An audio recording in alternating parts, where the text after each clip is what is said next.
позже мы поставим горячую чашку. Перед тем, как налить чай, мы подогреваем горячей водой, чтобы чай быстро не остывал.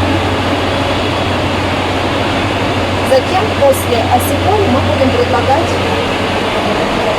льняные салфетки. Все готовится заранее для того, чтобы минимизировать все возможные затраты по времени. Сейчас я заберу осиполи, и потом предложу льняные салфетки.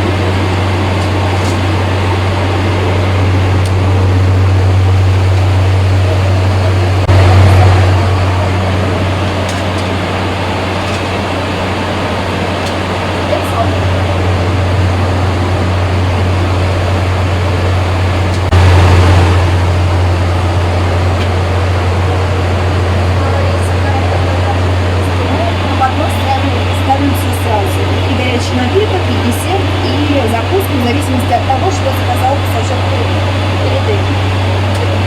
Берем, еще раз ставим перчатки.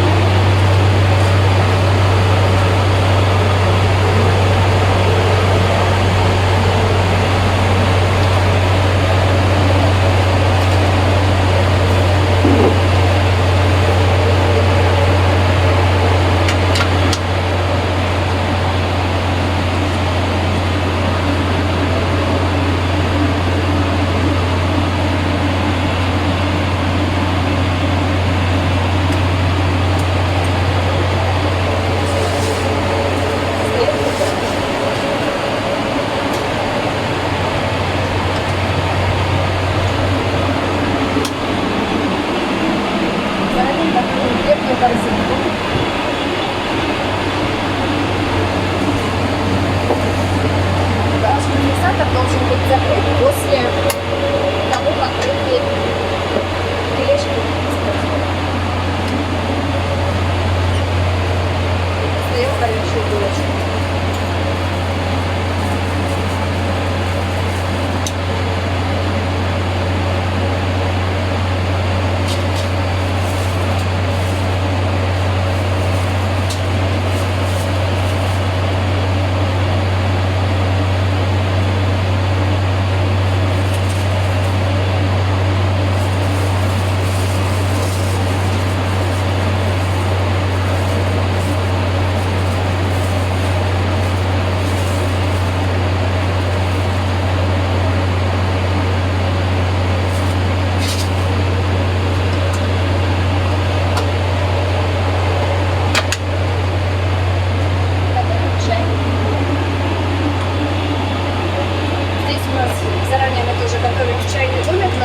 Чтобы удобно было работать.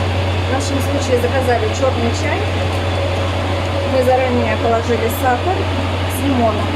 И берем, можно заваривать сразу в чашке, но я завариваю сначала в стакане.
Ставим горячее.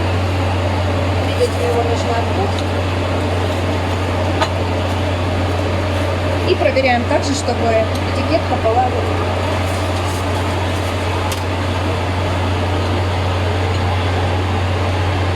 и как пассажир просто здесь.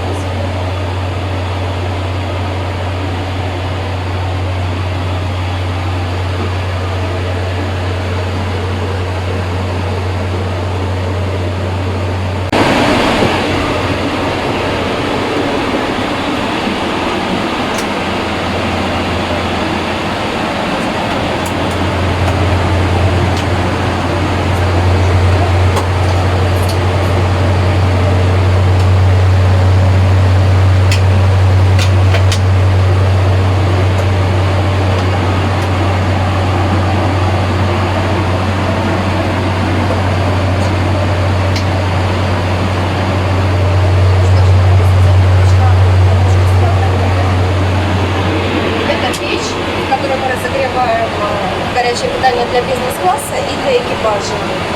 Здесь есть фиксатор, который должен быть всегда закрыт, крышка и пульт управления. Это ящики, в которых мы можем хранить предметы комфорта, салфетки, свои личные вещи. Это юники, в которые загружается либо питание, либо что-то, что потребуется в течение рейса. Здесь есть несколько тележек, всегда они должны быть закрыты фиксаторами, как нижними, так и верхними. Дополнительно должны быть закрыты на свободный механизм. Здесь есть столик, рабочая поверхность для бортпроводника. Здесь тоже рецепционный отсек. И все должно быть закрыто. С этой стороны у нас кофемейкер, где мы берем горячую воду.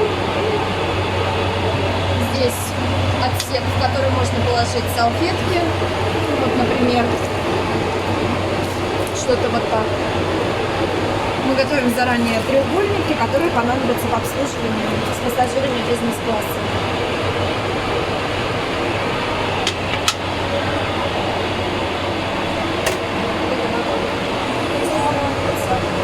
И также две полные тележки, которые тоже закрываются и выдвигаются.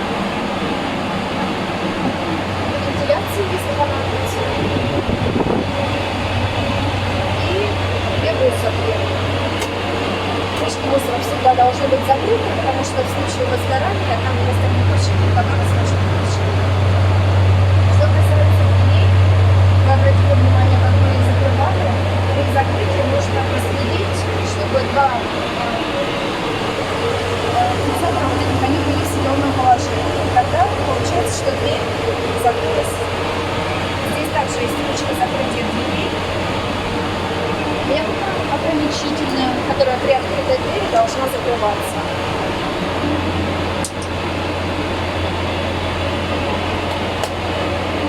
Это система EPAS, которая позволяет при эвакуации открыть быстро дверь. Ну и непосредственно сам кожу с трапом, который при эвакуации используется. Дверь в полете в положение А. Когда мы приземляемся, командир корабля дает команду, чтобы мы перекрыли сад. Автоматы ручные.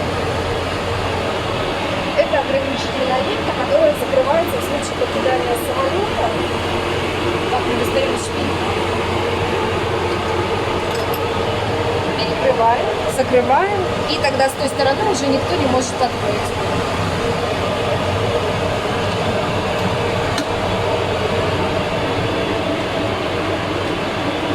Так. Здесь у нас есть туалет, в котором есть пеленальный столик. Видим, что свободно. Собственно, здесь ничего интересного.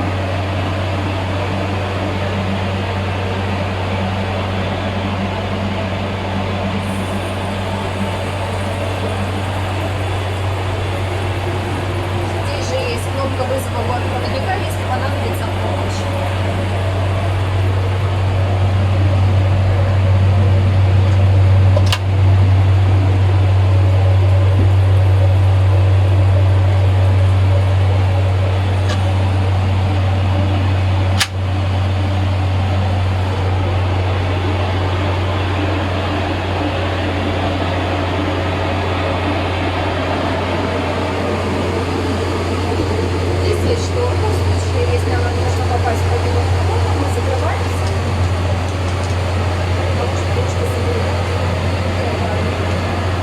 Станция бортпроводника.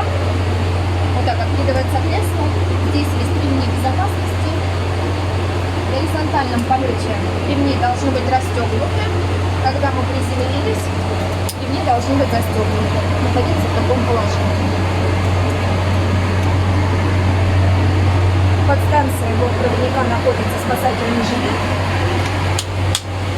шпилька и некоторое другое оборудование. Также есть опять рабочая зона для бортпроводника. Здесь удобно записывать, заполнять документы, которые складываются вот таким образом.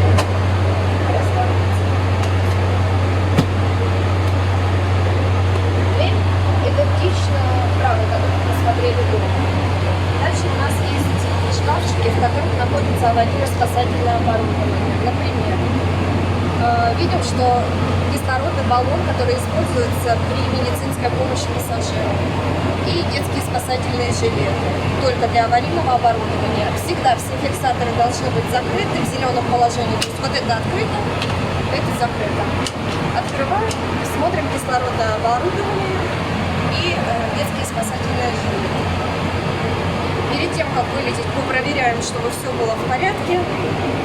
Для каждого оборудования свой чек и так далее. Каждый шкафчик он с аварийным оборудованием. Дальше у нас есть здесь шторка.